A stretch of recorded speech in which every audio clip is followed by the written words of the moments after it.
Good evening, everyone. Thank you all so much for joining us this evening for another town hall. I'm excited to be here tonight to update you on the work that we've been doing in Washington and in Minnesota and answer some of your questions. As we begin this conversation tonight, I just want to reiterate why these town hall events are so important to me. I fundamentally believe my success in Congress is contingent upon inviting members of our community to come alongside this journey through conversations in roundtables, town halls, and community events. All our conversations have directly guided my legislative priorities in Washington. With that, I would like to give you all some updates. I want to start by sharing little about what has been accomplished since our last town hall in June. This week, I reintroduced the Stop Arming Human Rights Abusers Act, our SARA Act, and the Global Migration Agreement Act. People deserve universal human rights and humanitarian conditions. The SARA Act would establish red lines based on internationally recognized gross violations of international human rights and humanitarian law. Once a country is determined to have crossed those lines, it automatically gets triggered a prohibition on security aid of any kind and exchanges with the United States law enforcement. At the same time, it would require the State Department to actively work with the country in question to enact transitional justice mechanisms for the victims. The Global Migration Agreement Act lays out a long-term vision for American leadership on tackling the global migration crisis. It instructs the State Department and UN ambassador to take the lead on creating a binding international migration agreement. This act acknowledges the insufficiency of current resources that are forcing displacement and unfair burden in countries like Sudan, Colombia, Niger, Jordan, and Bangladesh, and the particular vulnerability of women, girls, LGBTQ plus people, and other minorities. People are fleeing their countries to seek safety, and every country has a role to play in addressing the root causes. There needs to be a place along the migrant trail to protect vulnerable communities, and there needs to be countries where people arrive and have guaranteed human rights. These bills are essential for putting human rights at the center of our foreign policy. Last week, also, I joined Representative Jan Schakowsky, along with 23 other members of Congress, to lead a letter calling on the Secretary of State, Antony Blinken, to create a special envoy to combat Islamophobia. With the rise in anti-Muslim hate, both here at home and around the world, we thought it is important to create a letter that addresses this rise in attacks against the Muslim community. This year, we have seen over 500 incidents of hate in the United States. Those are just the ones that have been reported. In countries around the world, Muslim communities have been discriminated against. We must all stand united against this horrific rise in hate. Also, with the support of Representative Karen Bass, Representative Andre Carson, Representative Rashida Tlaib, we introduced a resolution in the House to recognize July as Muslim American Heritage Month. It is important that we recognize the resiliency and accomplishments of the Muslim community with a formal resolution. I hope that with the resolution, there will be an opportunity to advance religious tolerance nationwide and diminish the misunderstanding directed at the Muslim community. Earlier this month, we advanced funding for 4 transportation projects in the 5th Congressional District, totaling $32.5 million. These provisions passed as part of the Invest in America Act, the House's Service Transportation Bill. The projects include $5 million for the Metro F line from downtown Minneapolis to Fridley, $4.5 million for the Metro E line between the University of Minnesota and Edina, and $3 million for the Cedar Seward pedestrian bridge at I-94. The package would also provide over $20 million for the Metro Blue Line extension light rail transit project, which will extend the existing Blue Line LRT from Target Field Station Northwest to Brooklyn Park and connect communities along the way. The Invest in America Act makes transformative investment in America's infrastructure, creates millions of jobs, advances bold action on the climate crisis, invests in affordable housing, and expands affordable high-speed internet to marginalized communities. This legislation reinvests in communities and addresses the long-standing disparities. I'm glad this package includes my provisions to address long-standing disparities and invest resources needed to help future generations thrive. The transportation funds will also help connect underserved communities and make our city more accessible to people commuting into Minneapolis. I also want to highlight more great news for the 5th. We heard back from the appropriations committees, and we have been able to advance $14.4 million in funding for 10 community projects that we submitted back in April. The projects invest in the community that were hit the hardest by both the pandemic and the social unrest in the past year by addressing joblessness, food deserts, housing insecurity, and access to healthcare. The other projects that were funded in our community project funding are a new Hennepin healthcare clinic on East Lake Street, skills training for clean energy careers over at North, sprinkler updates for the Minnesota Public Housing Authority that we thought were important to advance because of what happened in the public housing in Cedar Riverside, funding for the Minneapolis American Indian Center, new workforce training in South Minneapolis, food business incubator at Northside Economic Opportunity Network, new recreation building in North Commons Park, update to the Sabathani Community Center, Brooklyn Center Health Initiative, and funding for the Wadak Commons apartment in Seward. These are all great projects that we have been successful in advancing the resources to help fund and complete. I wanted to get into some casework stuff that we have been dealing with in our district office. Our office offers constituency services for a variety of issues our constituents might be dealing with. I want to take a couple of minutes to discuss what's going on and how we can help. First, my team has been getting a lot of questions about issues with the IRS. There are 3 main issues constituents have been experiencing.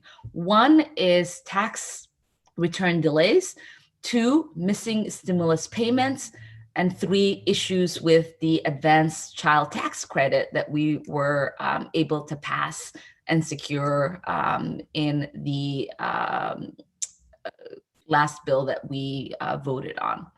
For tax returns, the most common hiccup for people who filed on time and still haven't gotten their tax return. Almost all of these returns are being held up due to the IRS's very old computer system. The IRS explained to my team that once their computers have reached capacity for the number of returns it could process on a given day, it puts them into an error status until they have enough computer power to process them. For some reason, Once a return is in this error status, it is not processed in the order it was received. So someone filing in a less busy tax day in April will get their refund before someone who filed months earlier in a busy day. It is a very complicated situation. The IRS doesn't have a way to act on returns once they are in this error status. They have told us that the only option is to wait until the return is finally accepted and processed. Once that happens, the return is typically able to be issued pretty quickly. This situation highlights how important it is for Congress to fund new computer systems and increase staffing levels at the IRS, which is something that we are working on with some of the appropriation bills that we are putting through this week. My team is not able to get your returns out of this error status. However, some other issues could be impacting your return. For example, if you don't usually file your taxes, but did this year in order to claim a stimulus payment or a child tax credit, the IRS might need to complete an identity verification process. So my team has been able to help with people who are in this situation and have cases like that. So please reach out to our office if your return is delayed. We can't help with everything, but we are able to make sure that we are able to get you an answer. And if there's something that we can do, we will be able to do that for you. For missing stimulus payments, most people who conduct our office are missing their third stimulus payment, also known as the economic impact payment. Unfortunately, members of Congress are no longer able to work with the IRS to address missing stimulus payments for the first or the second round. People are still able to claim their full stimulus payment or whatever portion of it you didn't receive through your 2020 tax return. The IRS's website has all the information that you need in order to figure out what you can do to recover your rebate credit. If you are missing your third stimulus payment or received it and received an incorrect amount, we might be able to address that on your behalf. The IRS still is working on issuing these payments. And in any instances, you might need to wait for a physical check to arrive in the mail. You can also check with the IRS's Get My Payment tool. That portal will hopefully provide information on when you can expect your stimulus if you haven't yet received it. If the portal says you should have received a payment, but you did not, you might need to request a payment trace. If you've gone through the steps and still have not been able to determine the status of your third stimulus payment, please feel free to contact our office and we will be able to inquire with the IRS and see if we can figure out what is going on there. Earlier this month, the IRS began distributing the advanced child care tax credit, the advanced child tax credit payments to eligible families, which we are really excited about. We've been hearing that many of our constituents have received them as expected, but many folks might still be experiencing some challenges and might not have received it. If you've not gotten your child tax credit payment, please see if the IRS thinks you are qualified by going to their portal for the child tax credit. People whose children are born in 2021 or people who didn't file tax return in 2020 or 2019 will need to give the IRS additional information in order for them to be able to start receiving those payments. If you are one of those people that is experiencing some challenges with this, please reach out to our office and we will answer some of your questions directly, and we can reach out to the IRS on your behalf to try to see how we can help. get this money to you. On a policy level, we've had been able to co-sponsor a number of bills that would help fix all of these issues. Funding for new computer systems, as I said earlier, modern technology, increasing staff levels, and better enforcement for super wealthy people who are dodging their taxes.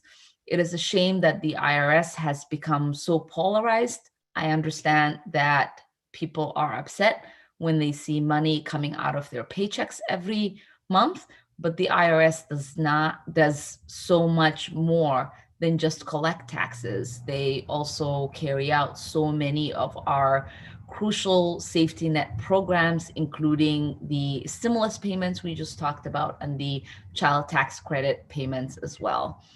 We can't keep asking the IRS to do more and more work for the American people in times of need when we don't get them the funding that they require to be able to get it all done.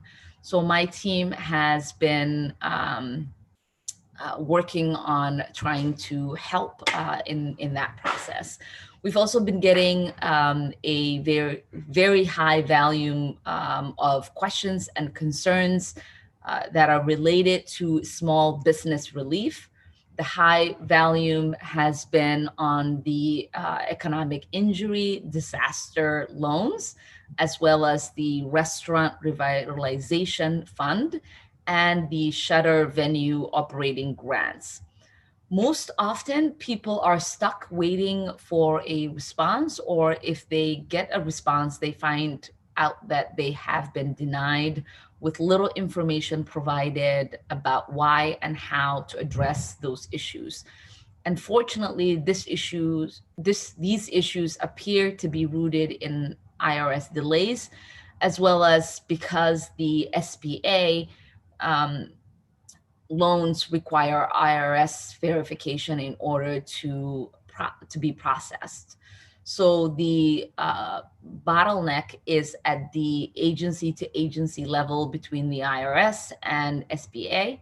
Again, this is due to backlog of cases resulting from decades of irresponsible disinvestment in the IRS. Regardless of the reasons, many cases that are being delayed or denied to our constituents need to be addressed, because access to this is a financial lifeline that they were promised. And all of this truly for us is unacceptable. Our staff has been able to submit many of the constituent cases that come into our office as a formal inquiry to the Minnesota District SBA office to request updates about their case. Though we can't always get the desired outcome, we are willing to do everything possible to be able to get the answers our constituents need. Without procedural changes to these small business loan programs or more investment in the IRS to get through the historic backlog, there is not much more that we can do at this time. That being said, we are actively exploring fixes to the situation and hope to have more to share on this soon. Now, I would like to address the Social Security card issues that our office is hearing from constituents. As part of the pandemic, the Social Security Administration has been dealing with a backlog of requests. Sounds like there is a theme here with a lot of the updates I'm giving you all. Because of this, we have seen a delay in constituents receiving their Social Security cards, personal documents, benefits, and much more. If you're having an issue with the Social Security Administration, again, please reach out to our office and we are happy to inquire about your situation. Lastly, I would like to provide some resources to you all. If you are experiencing hardship due to the pandemic and need assistance with paying rent or utility payments, you can apply for financial assistance on renthelp.gov. renthelpmn.org. Renthelpmn.org. If you have any questions or need assistance with a federal agency, please do not hesitate to call our office at 612-333-1272. That is 612-333-1272, or email us at mn05.info@mail.house.gov. I'll say that email one more time. You can email our office at mn05.info@mail.house.gov.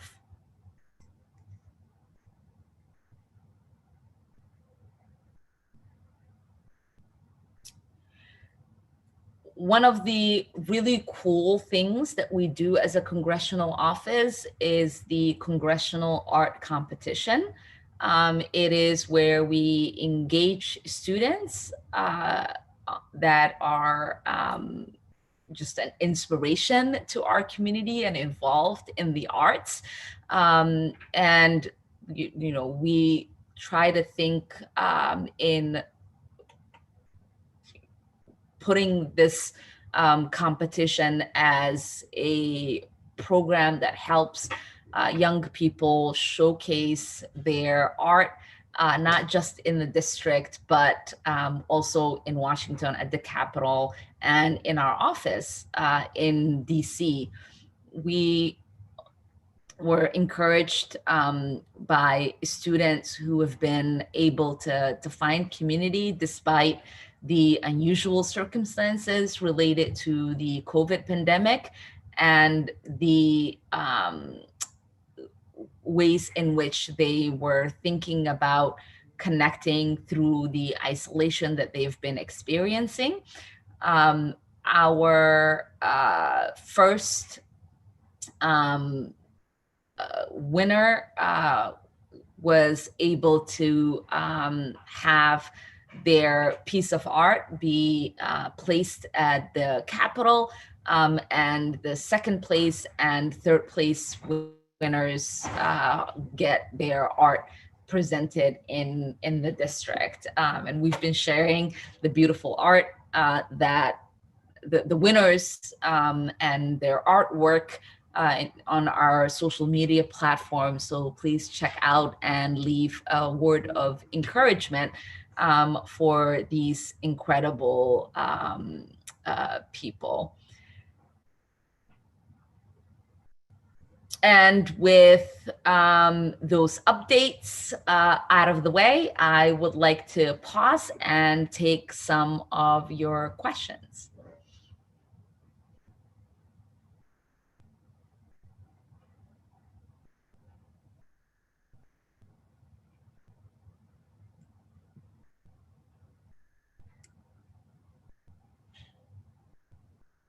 Natasha, do I take some of the questions that are submitted to us that have? Yes. Sorry. We were actually going to have you and Beza talk for a little bit about her art piece. That's all. Oh, right? Wonderful. Okay.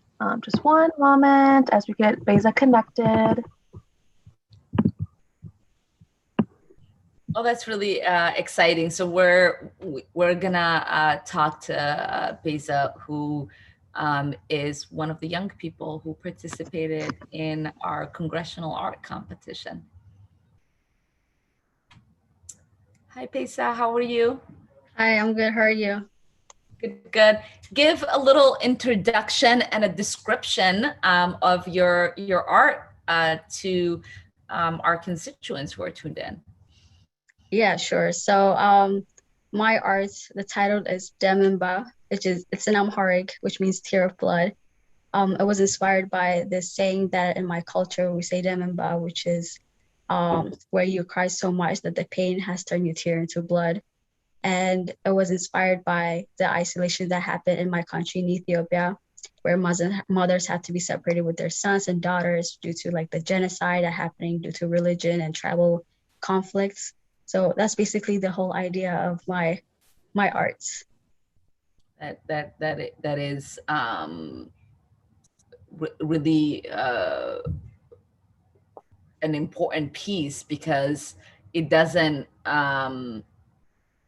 it doesn't just create a visual image of what it means to suffer pain, but there is a connection, right? Because we all know what it means to experience pain and anguish, and regardless of whether we are living here in the United States or other parts of the world, there is a connection that could be created through art. And so we really do appreciate that. And then tell people a little bit about yourself. Where do you live? Where do you come from? Yeah. What school do you go? Well, I just graduated. So I used to go to South High School. I just graduated recently this year. I'm originally from Addis Ababa, Ethiopia, capital city, Ethiopia in East Africa. Well, I currently live in Minnesota, I guess. That's about it. I like arts. I would like art since I was a little kid, and like to express my voice and myself through different forms of art. And that's my way of showing my voice and saying what I have to say through my art. Yeah. Well, congratulations. My daughter also just graduated from South High School. I wanted to ask you what motivated you to decide to participate in this year's art competition. Yeah, so what motivated me was my AP art teacher, actually. She was the one who brought up the idea about the competition. She saw how like my arts tell different unique stories, like unique that is very personal to me, but also others can relate to it. And then she gave me an idea, well, not the idea, but like she gave me a talk saying maybe I could join this competition, and she kind of motivated me to be part of this competition. I read the description, all that, and I thought that one of my art pieces fitted very well. So she pushed me and motivated me to be part of this competition. Mm-hmm. And I know that you said you love the fact that you're an artist, and I'm curious to know if you have an artist that has inspired you. Yeah. So this is like a very like not an odd question, but like for me, because I get my inspiration through like events and my personal experience and things that are going on in my life in the world. So I don't have like a specific artist that has inspired me the most. But when I do see artists that have the same concept as me, I try to incorporate their ideas within my artwork. So I'm basically influenced by what's going on around me. So I don't have like a specific person or a specific thing that have to motivate me. And what was the process that you used for imagining and developing this concept? Was it something that you were already thinking about doing, or something that you decided to do because you decided to enter this art competition? I was already I was in the process of making this art piece when my teacher introduced me to the competition. And well, when I was doing that, I was actually inspired by this picture that I saw of like this mother crying, again, like in Ethiopia, like when I was watching the news and stuff. So I got inspired by that mother, and I started to create my art piece. As in painting from, was actually painting from, and I eventually evolved it to photography. And I was in the middle process of finalizing my art piece, and then my teacher inspired me to be part of this competition. I finished it, and I also submitted to the competition as well. Wonderful. So let's give a shout out to your teacher. Who's your teacher, and what is the greatest lesson that they have given you? Yeah, so my teacher, my AP art teacher, Miss Cynthia Berger. One of the biggest thing that I learned from her is how to make my art piece strong. Because when I used to do art pieces, I just do like what I felt like at the moment. But because of her, I learned how to make my art piece very strong and give a strong message, and how to slowly plan out my art pieces that at the end will make people relate to each other through my art piece and make my voice even heard even more. And I also learned a lot of artistic skills, like professional artistic skills that I haven't learned before because I'm self-taught. And yeah, she taught me a lot of things, but these are a few of them. Yeah. And I'm curious if you have advice that you would give to young people who are interested in making art but might be nervous or feel like they're not good enough? What are the most important things for them to think about and do? Yeah, so when it comes to art, there's no such thing as like good enough or am I bad or good for it? Because art is about creativity and it's expressing yourself. So whichever way you start to be creative, it is not considered bad at all, because that's your opinion, that's your feeling. And you cannot go wrong with your own feeling, you know what I mean?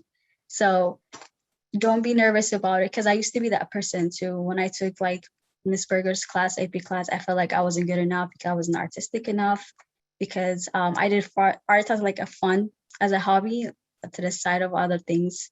But I know a lot of people who do art on a daily basis, and I wasn't one of them. So I was like, oh, I might not be good enough to do these art stuff. You know, I wasn't good enough to be in this class. But however, that is wrong. So be confident in yourself, because once you become confident, your art piece will get stronger too, because you're actually putting dedication, motivation to yourself. And keep working. Don't be nervous, and don't be shy to try new medias, new different art forms, and then you will find your media and your artistic place, and then you will succeed after that. So there are people who believe that you have to be born with this talent. I'm one of those people. And so I've never tried, right? Do you have advice for people like me to discover their talent?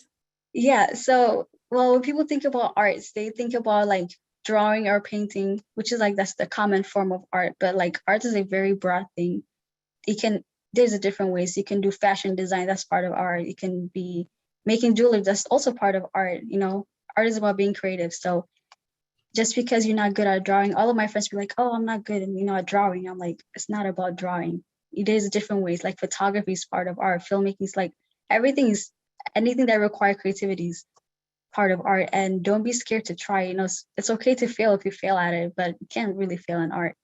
So just go for it. And then if something interesting like painting interests you, try it. And if it's not your thing, just move on to the next one. And then keep going until you find what you like, because you don't really have to be born with anything. Just as long as you work hard for it, you'll be good at it. So you think we all naturally have talent for art? We just have to discover. Yeah, you just have to discover which form of art that you would enjoy and that you would like to keep making. Yeah, it's wonderful. Yeah. Well, thank you so much, Bessa, for joining us today and sharing your experience. I hope everything's well with your family back home. That is an issue we continue to work on and address. And as a fellow East African, you know, and someone who has been displaced because of war and conflict, my heart is truly with you and your community. Thank you so much, and thank you for having me here. Congratulations again. Thank you. And with that, we'll take some questions we've received from constituents. Natasha, who's up first? Larry Nelson is up first.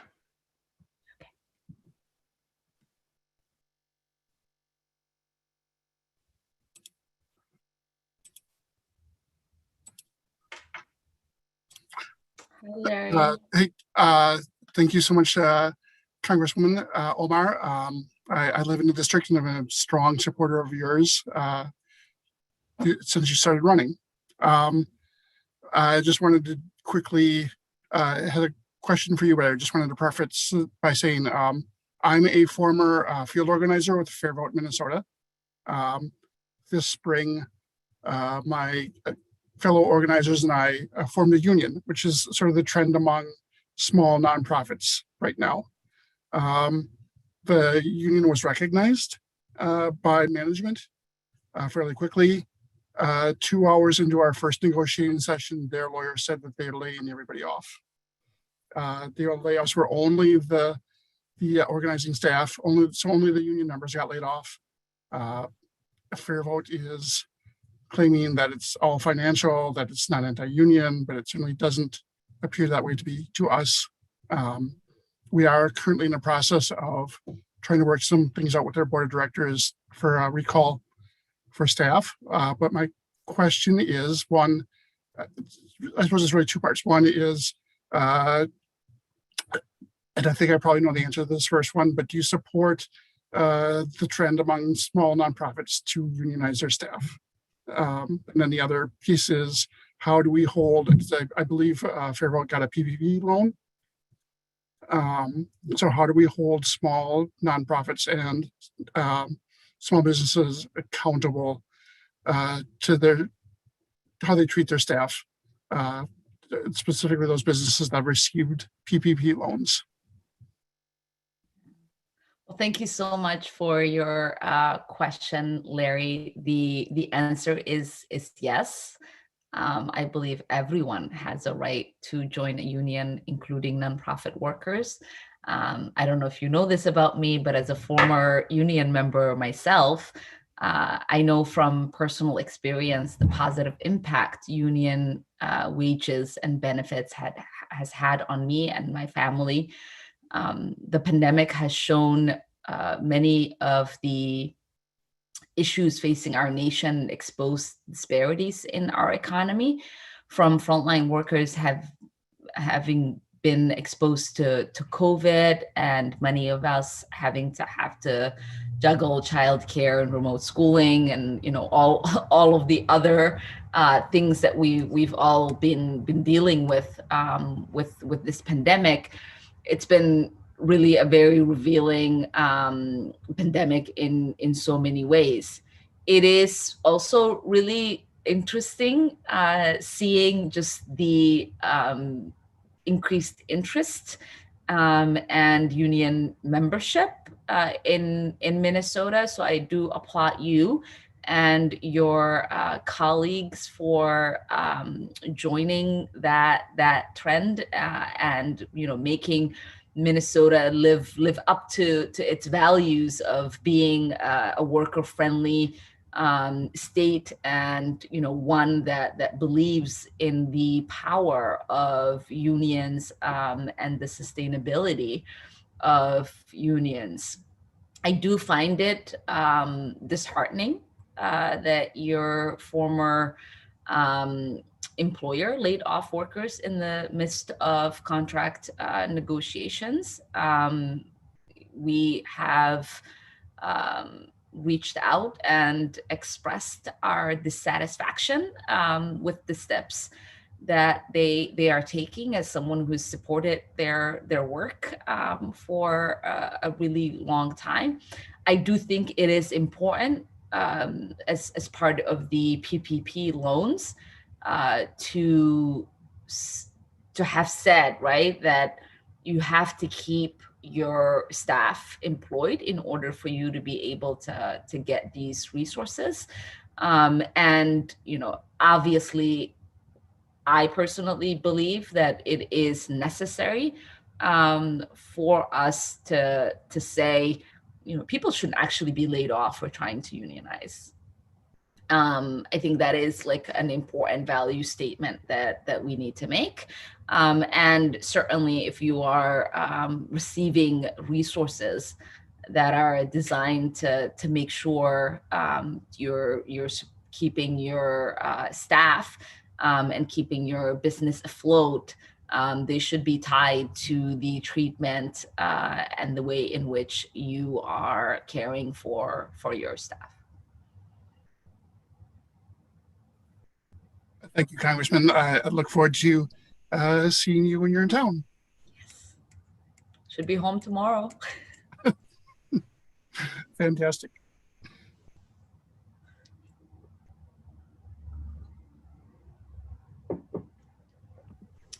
Awesome. Up next, we're going to have Wendy ask her question.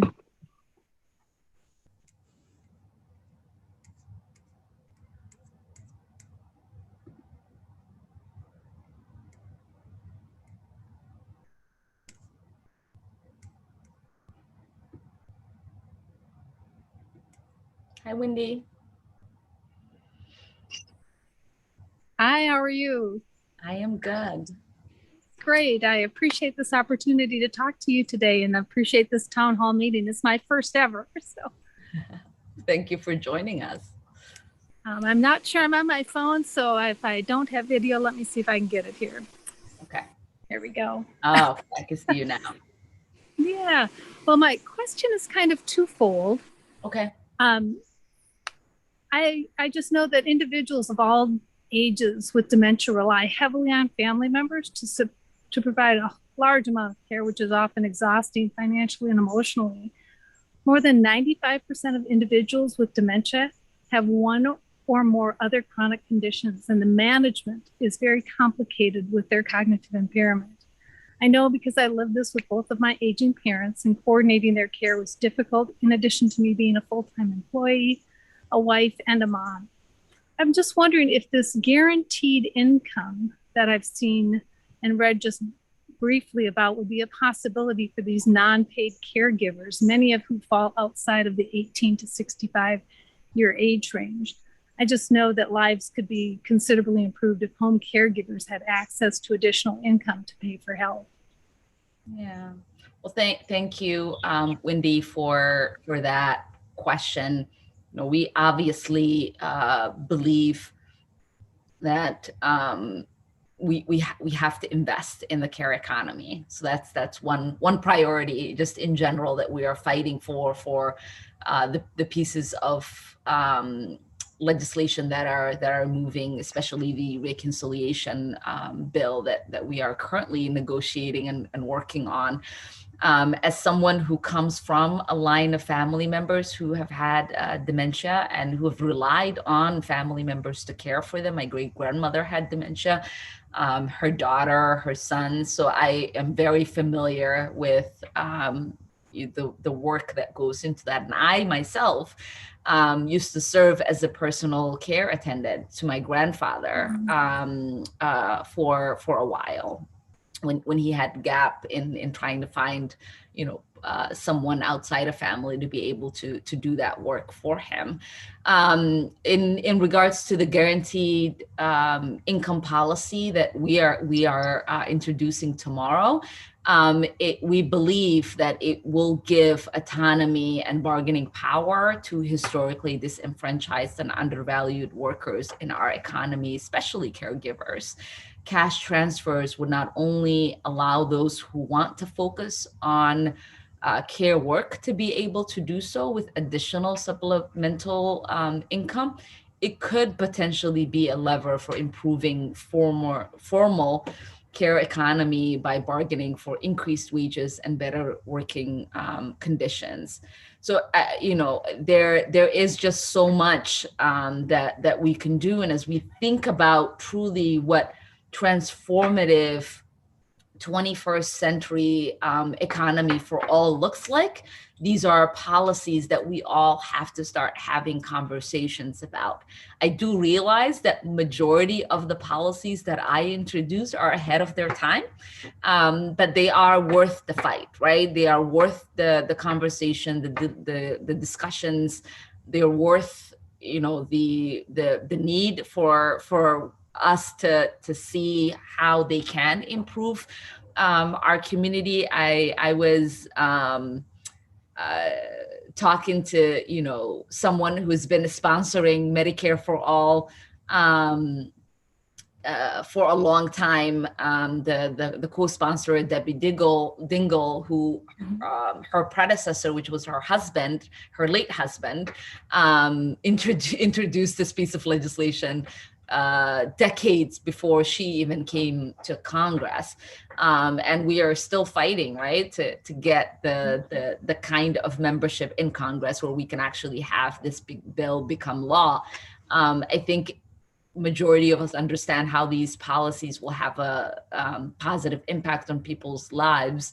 We just have to continue to work on getting the willpower to be able to force these pieces of legislation as law. And I'm committed to that. and we'll continue to do so. And so I do appreciate you asking this question. I do appreciate your support for this policy that we've been working on for a really long time. And I hope everyone who's listening to us will give their member of Congress a call and ask them to support our guaranteed income legislation that we're introducing tomorrow, because the more people that are signed on, the better chance the bill has in becoming law. Thank you. Well, thank you so much. You know, to kind of piggyback onto that, Yeah. There's a bill out now that's just been introduced, the Comprehensive Care for Alzheimer's Act, which would ask the Center for Medicare and Medicaid Innovation to implement a dementia care management model to test the effectiveness of comprehensive care management services. And this model is designed to reach as many Medicare beneficiaries as possible, especially those individuals in the diverse and rural and medically underserved areas.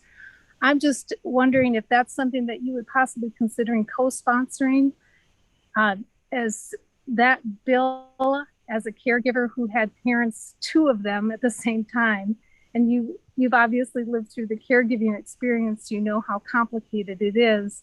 And I had parents who had everything from cardiac issues to respiratory issues to kidney issues, and trying to manage all those things, looking at the CMMI possibly proposing a model and looking at that so that as caregivers that we could wrap things together and make it more efficient. I know I would really appreciate some help in that area. You have my commitment, Wendy.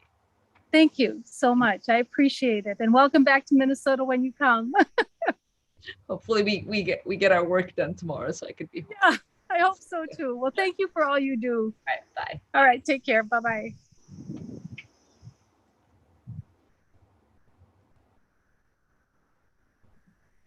Awesome. And then up next, we were going to have Kenneth, but he's unable to do the camera or audio right now. So I'm going to read off his question. Kenneth's question was about reconciliation. What green initiatives are you most interested in advancing, considering the bipartisan infrastructure plan may have set limits on spending for certain issues?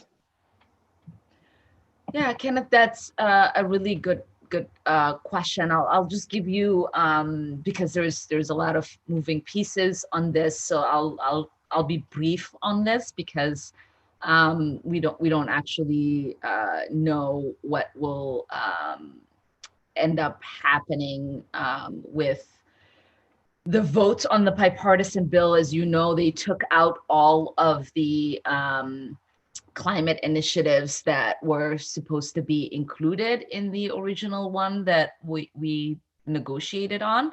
And so with that, I think for a lot of us, we now want to see some of the things that have been taken out of the bipartisan piece of legislation go into the reconciliation bill. And so the climate accord, renewable energy initiatives, and so much more. I think this is once in a lifetime opportunity for us to produce piece of legislation that actually tackles our climate crisis.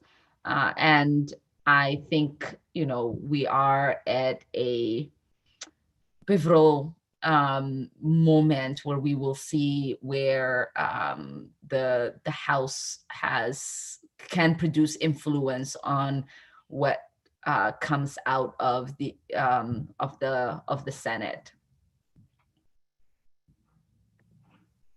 Awesome. Thank you, Congresswoman. And just to be conscious of time, Kenneth was going to be our last question. Okay.